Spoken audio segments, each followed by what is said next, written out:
जिसको अक्षय नवमी भी कहते हैं। कब है? जम के बोलो जरा। कल। आज गोपाष्टमी है, कल आंवला नवमी है। और आप सबसे निवेदन करूंगा कि आंवला नवमी के दिन शाम के समय पर आंवले के वृक्ष के नीचे घी का दिया लगाकर कनक धारा स्तोत्र का पाठ अवश्य करें। नहीं आता हो तो मोबाइल पे उसको सुने, पर एक बार आंवला नवमी के दिन आंवले के वृक्ष के नीचे कनक धारा स्तोत्र का पाठ चाहे संस्कृत में चाहे हिंदी में करना चाहिए। उससे साल भर लक्ष्मी की कमी नहीं आती और आनंद का अनुभव करो। एक कितना सुंदर संवाद यहां पर लिखा हुआ है। देव उठनी एकादशी के दिन भगवान उठेंगे और देव उठनी एकादशी के दिन भगवान उठकर अपना कार्यभार भगवान शंकर जी से लेंगे। उससे पहले ऐसा नहीं है कि केवल देव उठनी एकादशी पर भगवान उठेंगे। आज जब आंवला नवमी का दिन आया और भगवान नारायण ने शयन करते करते अपनी करवट को थोड़ा सा बदला और बदलने के बाद भगवान की अर्ध निंद्रा हुई और नींद थोड़ी सी जागी और जागने पर लक्ष्मी जी उनके चरणों के पास में विराजी थी और विराजते से ही लक्ष्मी जी ने भगवान विष्णु जी से निवेदन करा, मेरे मन का एक संशय है, मैं आपसे कहना चाहती हूं।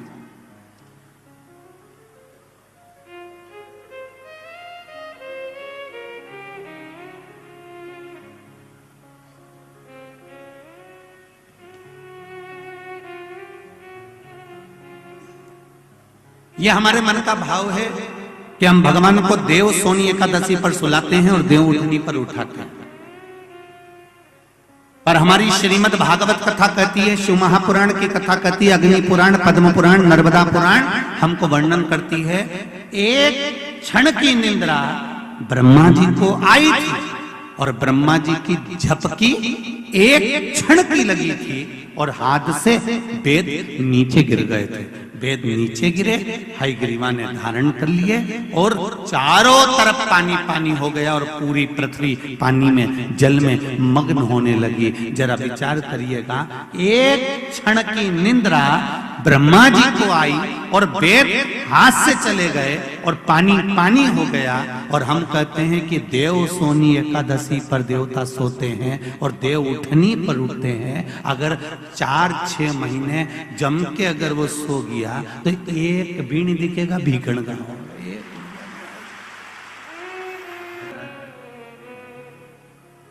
ये सोने की तो भगवान की लीला है। अगर सही तरीके से देखा जाए तो मेरा परमात्मा कभी नहीं सोता। वो तो हर पल, हर घड़ी, हर क्षण आपके लिए तत्पर बैठा रहता है। आपने आवाज लगाई और वो भागा।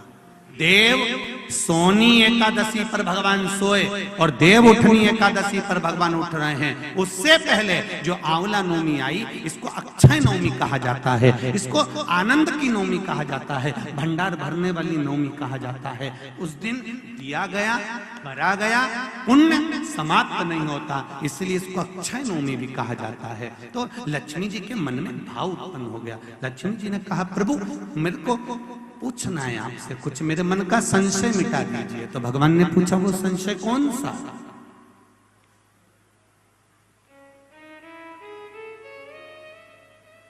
क्या संशय है आपका?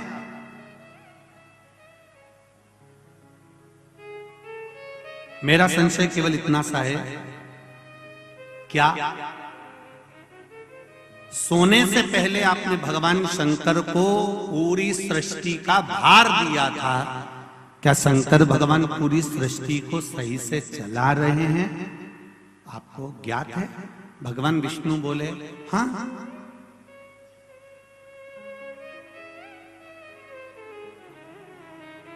चला रहे।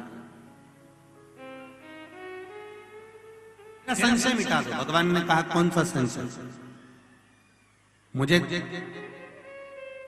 थोड़ी सी परीक्षा ली। अभी तक नारायण भगवान करवट लिए थे, आज नारायण भगवान सीधे होकर पूछ रहे हैं, परीक्षा आपको लेना है। हाँ, लक्ष्मी विचार कर लेना। लक्ष्मी तुम्हारे मन में क्या शंकर भगवान के प्रति भेद उत्पन्न हो रहा है, शिव जी के प्रति भेद उत्पन्न हो रहा है? मेरा एक निवेदन पूर्ण श्रोता भाइयों से निवेदन है, शंकर भगवान पर कभी भेद उत्पन्न मत करना। क्या शिव जी को जल चढ़ाने से ऐसा होता है? क्या बेलपत्री खाने से ऐसा होता है? पहले चढ़ाकर देखो, खाकर देखो, लाभ हो तब विचार करिए क्या हाँ होता है। को हम अपने जीवन में उतारें कि आंवला नवमी के दिन आंवले के वृक्ष के नीचे कुछ खाने का नियम क्यों है? बोलो, यहाँ से पहले लोग आंवला के पेड़ के नीचे पिकनिक मनाने जाते थे कि नहीं जाते थे? आंवले के वृक्ष के नीचे बैठते कि नहीं बैठते? क्यों? कोई तुमसे पूछे, कल के बच्चे तुमसे प्रश्न कर लेंगे, मम्मी ये आंवले के वृक्ष के नीचे क्यों पूजन करती हो? आंवले के पेड़ के नीचे क्यों जाती हो? आंवले के वृक्ष के नीचे पिकनिक मनाने क्यों जाना चाहिए? आंवले के वृक्ष के नीचे कुछ क्यों खाना चाहिए? आंवले के नीचे बैठकर दीप क्यों जलाना चाहिए? आज के बच्चे, जो विज्ञान का युग है, इस विज्ञान के युग के बच्चों को विज्ञान के साथ जोड़कर बताना पड़ेगा आपको कि आंवले के वृक्ष की महत्वता क्या है।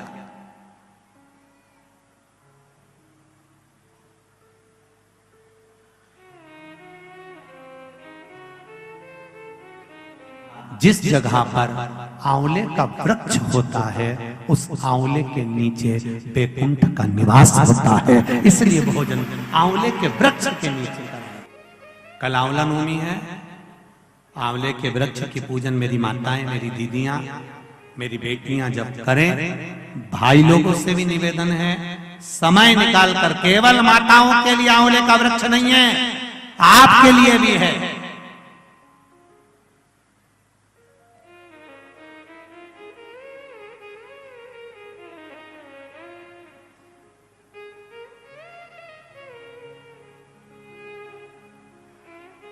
और मेरी माताओं से एक निवेदन, आंवले के वृक्ष के नीचे पूजन करने जाओ, एक पत्ती भी अगर पड़ी हुई है तो उसको भी थोड़ा सा उठा कर लिया ना।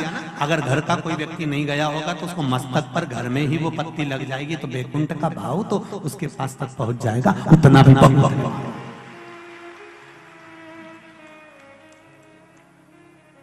हमने मारवाड़ में देखा है कि आंवले के वृक्ष की पूजन करते समय माताएं आंवले की छाल का भी स्मरण करती है। अपनी चीटी उंगली अंगुष्ठ से मारवाड़ी माताएं उसको भी अपने पल्लू में लेकर आती है, दीप प्रज्वलन करती है, उसको अलमारी में लाल वस्त्र के अंतर्गत तिजोरी में रखती। क्यों? क्योंकि वो बैकुंठ का एक हिस्सा, बैकुंठ का एक भाव। ब्रह्मदेव करें आंवले के वृक्ष के नीचे शंकर भगवान भोजन कर लें तो बैकुंठ के भोजन का फल मिलता है। बैकुंठ के भोजन का फल, हाँ, लक्ष्मी जी ने उसी समय पर आंवले के वृक्ष के नीचे भोजन की व्यवस्था करी। शंकर भगवान भोजन करने के लिए बैठे, जैसे ही माता लक्ष्मी ने भोजन लगाया है, शंकर भगवान ने एक ग्रास भोजन को लिया, पाया और उठकर शंकर भगवान चले गए। थोड़ी देर बाद वापिस लौट कर आ गए, बैठ गए। पूछा महारानी ने, माता लक्ष्मी ने, मेरे शंभु, मेरे बाबा, मेरे भोलेनाथ, मेरे प्रभु कहाँ चले गए थे आप भोजन की थाली को छोड़कर? तब शिव जी कहते हैं, कोई 4 संत भूखे रह गए थे, उनको भोजन कराने चला गया था। लक्ष्मी जी ने कहा, आप सृष्टि के सही संचालन कर रहे हो, मैं जान गई आपको कि आप सृष्टि के सही संचालन करता हो। एक मन की अभिलाषा है, अगर आप पूरी कर दें तो, एक मन की अभिलाषा है, आप अगर पूरी कर दे तो। शिव जी ने पूछा, क्या? मेरा मन है, आप अगर ब्रह्म मुहूर्त में सुबह का समय भोजन ग्रहण कर रहे हैं तो शाम का भोजन भी मेरे ही इस बैकुंठ में श्रवण भोजन ग्रहण करें। शिव जी ने कहा, शाम को तो मैं पार्वती के साथ भ्रमण पर निकलता हूं, पर दोपहर के समय पर मैं आपके यहाँ भोजन करने फिर आऊंगा। अब की बार लक्ष्मी जी ने भोजन कराने बैठने से पहले माता लक्ष्मी ने 5 चींटियों को एक डब्बी में भरकर बंद कर दिया।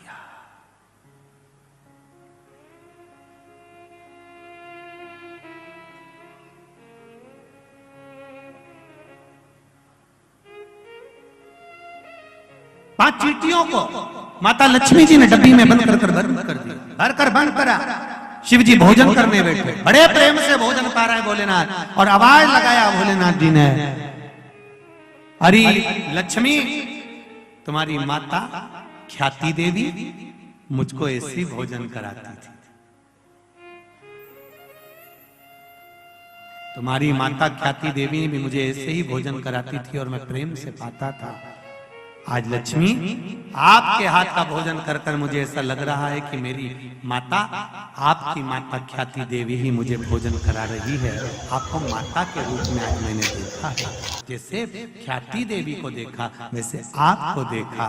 तब भोजन पेट भरकर शिव जी ने जब किया, आचमन करा, लक्ष्मी जी ने कहा, भगवान नारायण ने आपको पूरी सृष्टि का भार तत्व दिया है कि पूरी सृष्टि का बोझ, पूरी सृष्टि का संचालन आपको करना है, पर मेरे मन का संशय यहीं धरा की धरा रह गया। आप पेट भरकर भोजन कर लिए और 5 चींटी भूखी रह गई।